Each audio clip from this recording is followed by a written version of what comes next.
أعوذ بالله من الشيطان الرجيم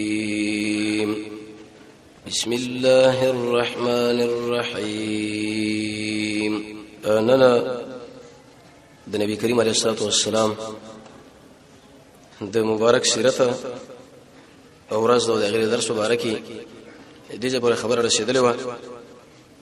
نبی کریم علیه الصلاة والسلام چې کله مدینه منورې لراغی نو درې قسمه خلک وو. یو قسم هغه انسانان چې هغه پر رسول الله باندې ایمان راوړو،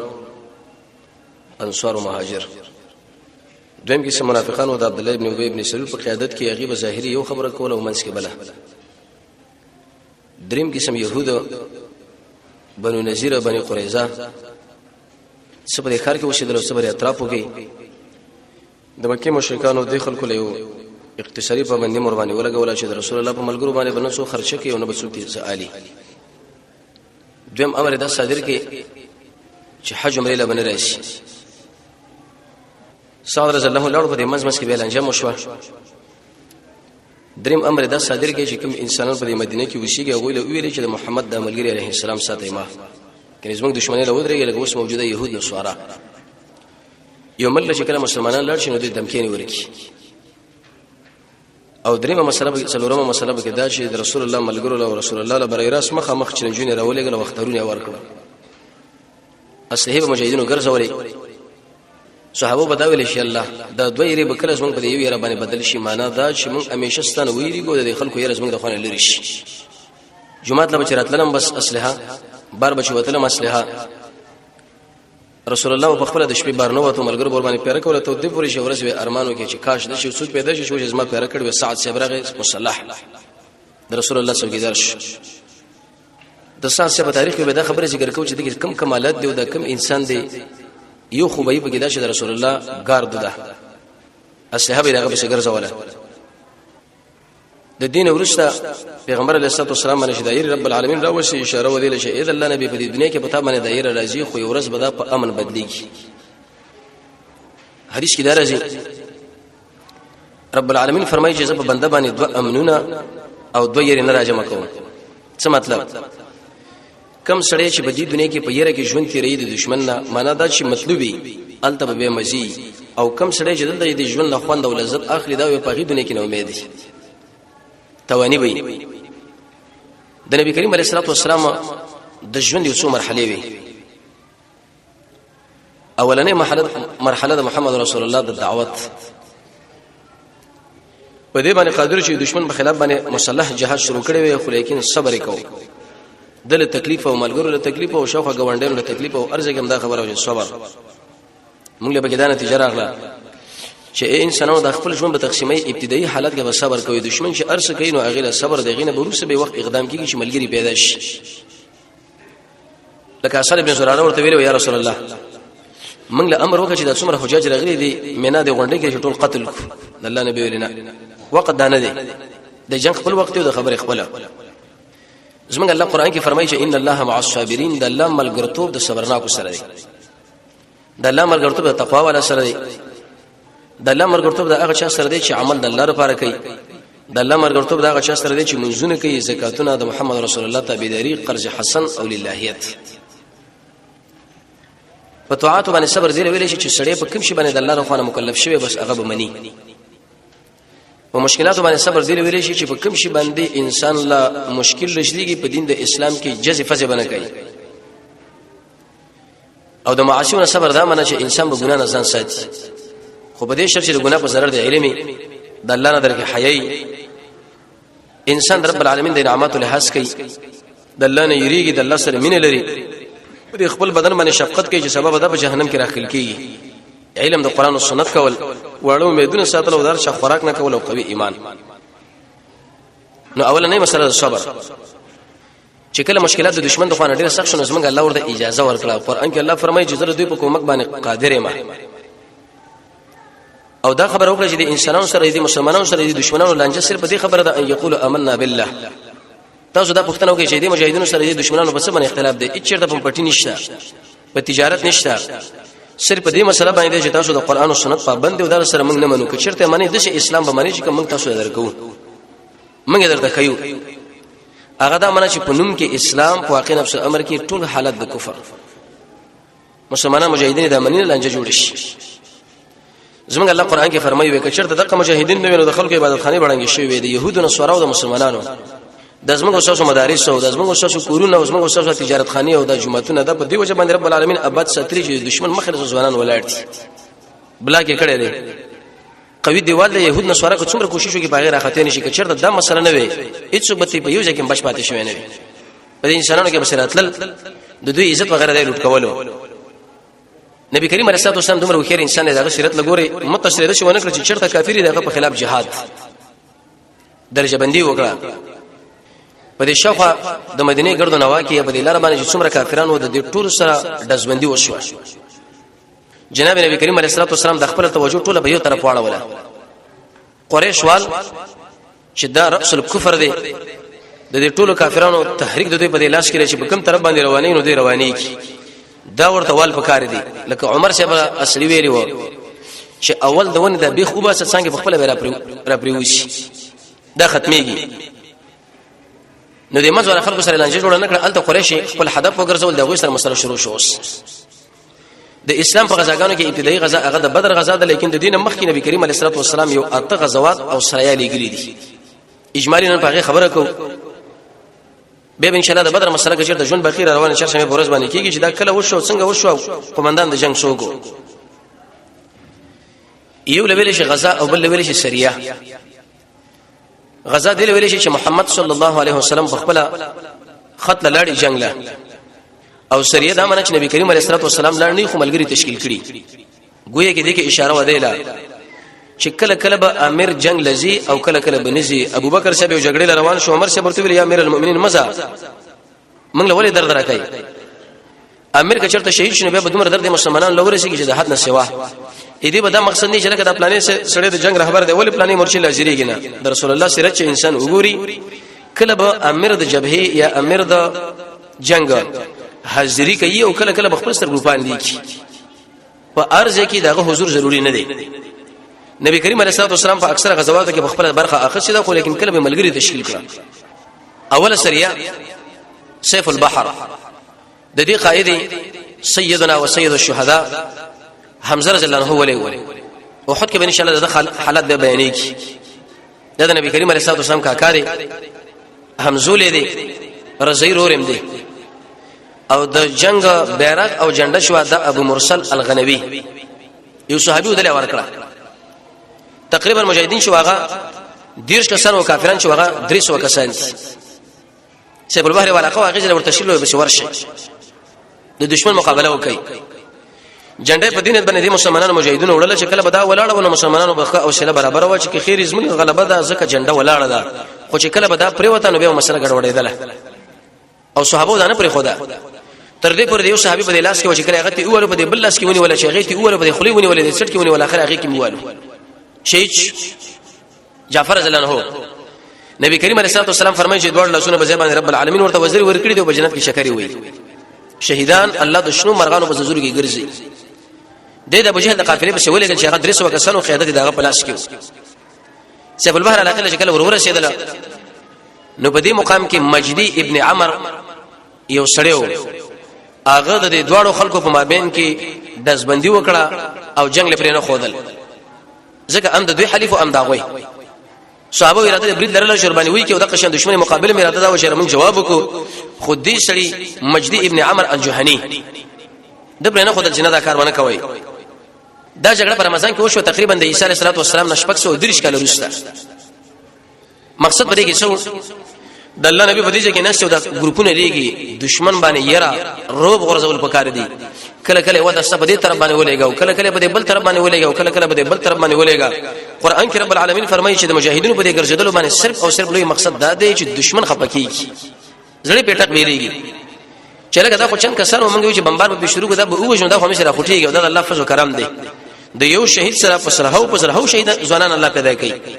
د شي بنې لکه څنګه عقیده دشمن دا چن کسان دي دا موږ شهیدان کو دا به ختم شینه یو کدي اوجلو یو کدي شهید کې پسرهو به نور پیدا شي ځنه بزوره کار وګوري دغه مقصد داو دوه مسریه د شوال په میاشت کې ولېګله سریه الرابع د وزینو ماغه دا ور تشکیل کړه د دې قیادت او مشریم نبی کریم علیه الصلاه والسلام د خپل یو تر زوی ور کړه او د جنگ د جنډو بیرغه مستح ابن اساسه د یو صحابي واغله دا خبرو کړه چې دا ځان سره والا تقریبا په دې کې 200 مخالفین دي او شپته کسه مسلمانان دي شپته مسلمانان او 200 مخالفین دغه به ور تشکیل کړه او رابغ علی اخره بشوارل دلته د دوړ په مابین کې د سلک زرا غش یو وشتل شو جنگ ونه شو صحابه په غوي گزارنه وکړه واغې بده وکړه دوه کسان بده کې و چې غتبه ابن غزوان او مقداد ابن عمرو دا مسلمانان و لیکن د مکینه د صحابه خو لراتل نشو خو د کافرانو بری سپونه کې راغل چې بدی کې بلاو شو چرته موږ ځان روانو د دشمن په موږ باندې برید کوي موږ باندې عملیات کوي وجنی دوی له بدا خبره کو چې لکه صف سره بسف کې روانو مسلمانانو په خلاف باندې جنگي کو خو کله زیل ورله ایسه تسلیمه غوړه ورکړه ځان ورسو وی ویل چې موږ د جنگ په نیت راغلي نه یو بلکې موږ په دې خلکو باندې دي چې ځان را رسول دي استاد خو لالو مقداد ابن عمرو او دقشن عتبه ابن غزوان دا دوه صحابه په مسلمانانو باندې سپونه کې را داخل شول د شوال په دې مېش کې بل مسله دا وشو چې د عائشه رضی الله عنها سره واده وش امام مسلم رحمت الله علیه دا خبره حدیث نقل کړي بعضی انسانان وایي چې د واړه او د غټ اختر په منځ کې واده کول دا سپيري د مکه مشرکانو دا عقیده و اوس په اکثر انسانانو کې دا عقیده پرته چې لکه دی وخت کې واده پکاره دی ولی واده پکاره دی وجه دا چې دې کې به دا کې د سړي مابین کې جوړواله نه راځي او هیڅ به اختلافات راشي به طلاقونه راشي اختلافات ودا عائشه به فرمایي وزما واده وشو په شوال کې کومه و بیبي د رسول الله په نسبت سره مال محمد صلی الله علیه وسلم لګرانه و یقیني رسول الله ډیره ګرانه دا و د الله نبی بکر دا دعا ویلي یا الله کوم شی چې زما په اختیار کې هغه مې د بیبيانو په مابین کې تقسیم کړي دي خو چې کوم شی زما په اختیار کې نشه پاږي کې ته مامره نشه د عائشه سره مې ډیره زیاته ده د عائشه رضی الله عنها وبد بشکلو ډیره تحفه حیبم د خلکو ورته وړي د رسول الله خوشاله لپاره جنت البقیع کې دفن د ابو هريره صبر باندې شپې جنازه کړې ده ام عبد الله د اسم کنیه وا بچی شي نه و د الله نبی چې کله وفات یې تقریبا اتلس کلو په عمر باندې وفات شو افقه النساء د څومره زنانه شې په دې ټولو زنانو کې په قران او سنت باندې ډیره په زنانه شې د عائشه ده د ابوبکر شه بلور ده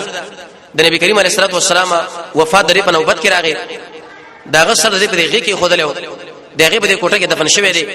اخري وخت کې د لاړ دی بس روزي شوی د مسواک او رب العالمین د عرش د پاسنه د عائشه برائت را لګلې دي شیګان وای چې نه د پاک نه ده دي جنا کړی ده وې کچر د زمنګ امام غایب راغی دي قبر لبسل دری ورګه ځکه دي جنا کړی زمنګ رب العالمین فرمایي پاک راغله لیکن دا سره امام پاک نه ده نو په دې خلکو باندې را دلته به مغربین یو سوال کوي زمنګ استاد په امیر باندې محمد صلی الله علیه وسلم چې د عائشه رضی الله عنها واده نه کلو په عمر باندې وشونه دی ولې کړی دي دا دنه کلنه ما شومي او د محمد رسول الله صلی الله علیه وسلم کې راځي دا خو عقل د انسان نه مني ځکه دی وخت کې ظلم دی دا د مصر عالم دی باندې کتاب لیکل دی په جواب کې ډیری وجه خو سو وجه ځان سره یاد ساته لوی وجه دا چې رسول الله عائشه په ماشومتوب کې وکړه د ابوبکر د خوشاله ولود لپاره وجه دا د رسول الله په نگاه کې چې کوم زنانه رااله هغه باندې به تور حرام دي جهنم هغه به جنت لشي او طبعا چې وسړي لور د شاخور هغه جنت لاړ شي څومره د خوشحالي نو پیغمبر علیه الصلاه والسلام د ابوبکر د خوشحالي لپاره چې ابوبکر خو زما ډېر خدمتونه کړې دي تر څو پوری چې رب العالمین د حق پرانی کې وزینه شم پورا کوله دا به ویلې دویما لاجل المحبت مع ابي بکر ابوبکر شپ سره رسول الله مینا دریم د نبی کریم علیه الصلاه والسلام دا کور مدرسه په دې کې مشر زنانه د رسول الله نه دومره تعلیم نشي کولای لکه څنګه چې کشر زنانه زده کی دماغ برابرۍ ذهن برابرۍ څومره حرکت او څومره نقل او څومره عبادت او څومره اعمال رسول الله نه صدري ټول لري په دماغ کې الله راجمع کول او کېره زنانه خو دومره وا ابو هريره سے وروي کې ور ذکر کې وکړه چې وسړی د مسلمان سړي په جنازه کې برخه والی یو قرات اجر الله ورکړي خو کچر دې دپن کې به دوه قرات دی یو قرات اندازه دومره ده لکه د احد د غره په اندازه باندې سره سره صدقه کی ابن عمر سے دا حدیث باندې اوریدلې ابو هريره سے ویل زید رسول الله دې بیان ته پوښتنه کوي عائشه رضی الله عنها قال خلق رالل ودا حدیث دې کنه دی به او وګوره عائشه به چې دا غوړه جنازه له وزم نه ځکه جنازه له تک د نارینه او کار دی لیکن دغه په حالات باندې دومره پوهه کزه ودا نو دینه معلومه شو چې دا اوچته زنانه ده او قیمتي زنانه ده بهترینه زنانه ده پوهه کزه ده او کله چې انسان په جنازه کې برخه لري په دې باندې انسان د ځړ نرميږي د قران په ذکر باندې د قران په تلاوت باندې قبرستان لکه کله تاګه مسکینانو باندې خرچه کول د یتیم پر سر باندې لاس راخل او بل څلورم اوجه علماء دا ذکر کړی دا وی نبی کریم علیه الصلاه والسلام چې دا ودونه کړي نو ار واده کې د شری شهوت مقصد نه وجه دا که رسول الله چرته شهوت پرس انسان نه پکار دا چې د نور ټوله پیغ لیکړي وي کونډې نه وي کړي هغه ټوله کونډې دي ورسې ان شاء الله دې به مبارک حکمتونو مبارک به خبره کیږي وجدار چې اکثر ودونه خلک د شپې کې د عائشه ودا هغه تقریبا د دوحه په وخت کې وش عائشه به خپل فرمایي وې د ابوبکر شه په دې کور کې زما پلان کور دی په دې وخت کې نبی کریم علیه الصلاه والسلام زما خو راغی د 10 بجو وخت کې راغی نو داخله د اعتراض لري خلکو غلط دی چې پیغمبر څنګه نه حق لنی کې عائشه ځان لواده کوله دا خو ظلم شوی دی او دا شوی دی او دا درې مسریه سریه الخرار دا د سعد بن ابي وقاص په قیادت کې ولېګله او جنډې چې د مقداد ابن عمر لور کړه نبی کریم علیه الصلاه والسلام ورته ویل ورځي او الته قافله دغه خو تاسو ورشي وې دي صحابه په دورځي پټیدل په یوځای کې د شپې به مزل کوو خو چې کله خرار راقله ورشیدل ته پوښي د خلکو نو کې چې قافله چې شو یو خوسته رشوا یا دوه ورځې وړاندې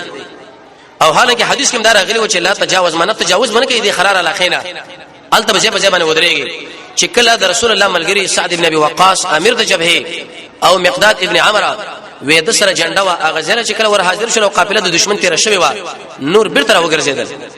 جنگ مونږ شو جنگ څخه مونږ شو دشمن سره مخابخ نشو پنځم نبی کریم علیه الصلاه والسلام په خپل غزا وکړه غزوه الابواه چې دله ویل چې د ودان غزا پاغه لخه کې درغلی و تقریبا اویا کسان د نبی کریم علیه الصلاه والسلام په قیادت کې لاړل امیر د جبهه په خپل محمد صلی الله علیه وسلم دی جنډه خپل تر ورکړه و حمزه رضی الله عنه لکم چې په اوهد کې شهید شوی دی وېدا ځان سره واله او په دې وخت کې د دشمن خواله چې کله ورل نو جنگ موږ پکې ونه شو بلکې هغه ترشي و بن زمره د یو قبيله وا چې نبی کریم علیه الصلاه والسلام دا غوي سره کیناستو او صلح وکړه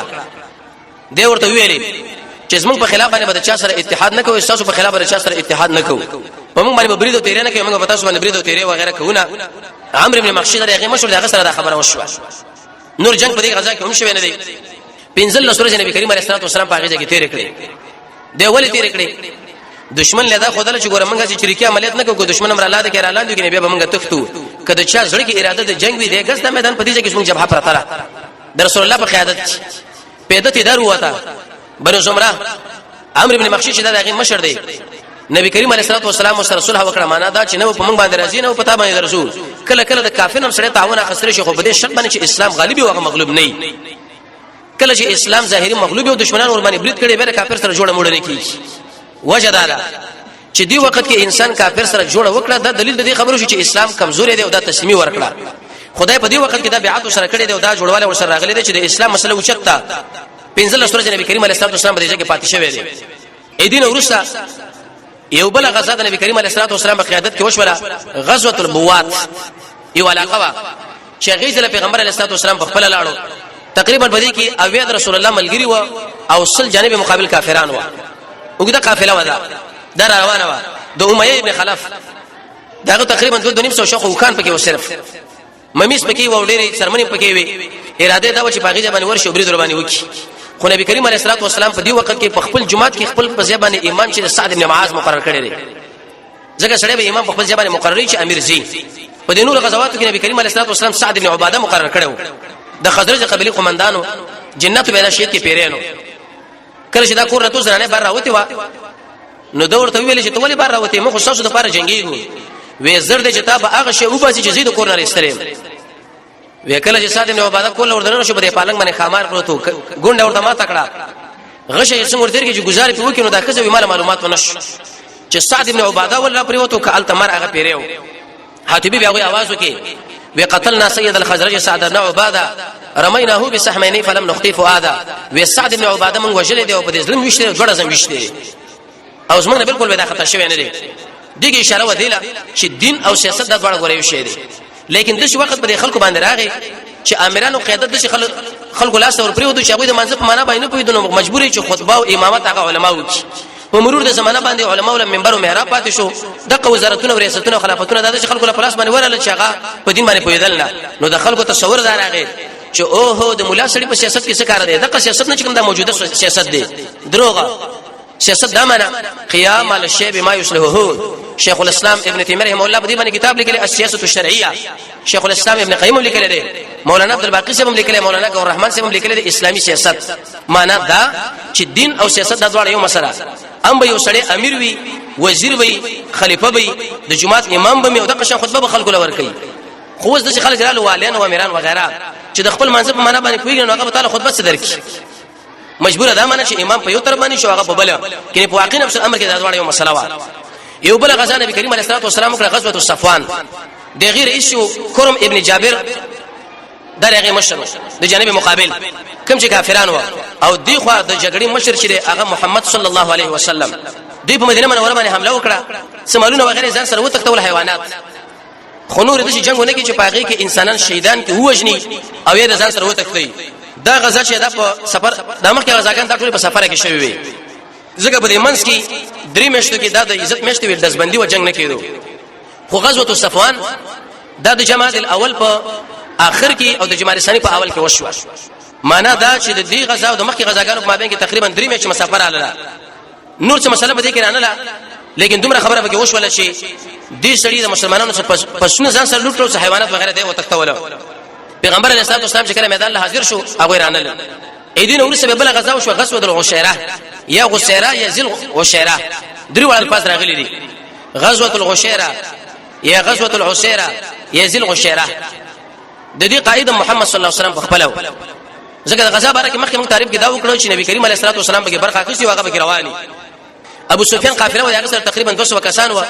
په معمولی حرکت کې لږ زر وړاندې او رسشي و شام لتل اخري غزا چې هغه سریه وشول په بیت بطن النخله کې دولس کسان نبی کریم علیه الصلاه والسلام تشکیل کړه امیر دغه وټه کو عبد الله ابن جحش خو ته دې لګورا نبی کریم علیه الصلاه والسلام ورته خط لیکو خط او دې ویل امیر لا چې دا خط ځان سره واله او دا ګوره وسونه ګوري چې کله هغه ځل ورسې به خط کولاو کی دلته به ګوري نه په دې دولس کسانو کې دوه کسان سات سبا او عتبه ابن غزوان دی ابوینه اسونه یو خان رخصله لس کسان لاړ دا دوی په دلار کې پاتې شو چې یو خو بل خو ګرځیدل کله چې هغه ځل ورل چې ګوري قافله روانه ده د څلور کسانو په قیادت کې هغه کې عثمان ابن عبد الله او نوفل ابن عبد الله حکم ابن کیسان دا پکې و او ابن حضرمی دی پکې امیرو دوی ورته مخکې دینه چې قوی را نږدې چې د خپل سرونه کال کړل صحابه سرونه ور باندې شکل کړ چې داخله د شي ګمانو کې چې دا ول عمرې لراغلي دی او کله چې نږدې له عملیات پوک دې کې اشاره ده دیلا سر پر خودل دا سنت طریقه ده خو لیکن چې کله وسړی به تکتیک برابرې نو پاغه وخت دا به خریلې مش همیشه خریلې مناسب نه دي مګر هغه چاله چې هغه حفاظت نشي کولای د رسول الله وکتب همیشه په دې وګو پورې لګیدل نتیجه دې شروع وتله یو ځکه مجاهد دا وغه ځان رسول غواړي خو تر څو پورې جګیره کله نه کی یا ګیره کم نه کی او یا د کافرانو د شکل سره خپل شکل مشابه نه کی الته ورتلې نشي نو د دې خبره نه دا معلومه شو چې انسان ګیرم خړېلې شي او دا کوم ولیم شي او د غیر مسلمو د جامو غره ځان له جامې برابر ولې شي تر څو پورې دغه ځای ځان ورورسي خپل کارو باندې الته پوره کی اې دي صحابه په تاریخ دا خبره موږ تاسو معلومه شو نږدې چرال نو ایسه صحابه ور باندې بریدو کی ابن حضرمی هو جلو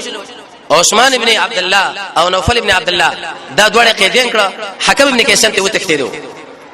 یو دم د مکه مشرکانو دا ډنډوره شروع کړه چې او هو د محمد ملګرو علیه الصلاه والسلام دا خو د عزت په میاشتو کې دوی جنگو کې سوره بقره کې الله تعالی نازل کړه ويسالونک داخله ته پوښتنه کې استانه په بارد شهر حرام کې قتال فيه جدي کې جنگ څنګه دی ورته وایي چې دا لوی ګناه ده خو اې د مکه مشرکانو چې تاسو د رسول الله د ملګرو دی غلطي پسې ګرځي لیکن دا ظاهري د خپل غلطي غم نه کوي چې په مسلمانانو باندې ظلمونه کوي خلک هم دې بیت الله نه منع کړی دي پیغمبر علیه الصلاه والسلام چې کله دې خبره نه خبر شو نو د ابن حضرمی په باره کې دیت ورکې او د دوه اسیران ورخوشي له خماله ورنه دا تقریبا په دې وخت کې وشو چې روان کال شعبان به راغی شعبان کې یو کار دا و چې روزي پرزیت راغی دویم حکم به دا و چې تحویل قبله یو خدای منه چې مسلمانانو په مابین کې دا سپونه پاک شي ځکه کله کله د تشبیه په کار ده امتحان بل دا چې کله دا تحویل د قبله وشو دا قبله د دشمنانو په لاس کې نو سړي غیرت راځي به جنگ کوي د غیر پارم دریم ته دا خبره معلومه شوله چې الله رب العزت به ان شاء الله حالات بدلي نو دا د بدر دا غویم د هجرت دویم کال کې چې کله بدر شروع کیږي دغه مخکې د غزوات او د سرايا وشوله نو روانه چرشه پرځ باندې کچرته ان شاء الله ژوندیو نو به د بدر غزا شروع کیږي چې د خو مسلمانانو لوی درستیز مشر محمد صلی الله علیه وسلم درس و درلس مجاهدین جانب مقابل کې ابو جهل مشر دی او هغه سره پاسه زر و سوال فوجین راغلي دي ان شاء الله هغه به شروع کیږي ځکه د روانه چرشه بین را پدې خو د رسول الله غزاګان نور شروع شوي اوله غزا د هجرت په دویم کال د رمضان په میاشت کې هغه بدر شوی را دغه نه مخکې د غزوات او باج سرايا وشوله رب العالمین د محمد رسول الله تابع دریم تاسو را نصیب کی الحمدلله حمدا كثيرا طيبا مباركا فيه وصلى الله تعالى على خير خلقه محمد واله وصحبه اجمعين.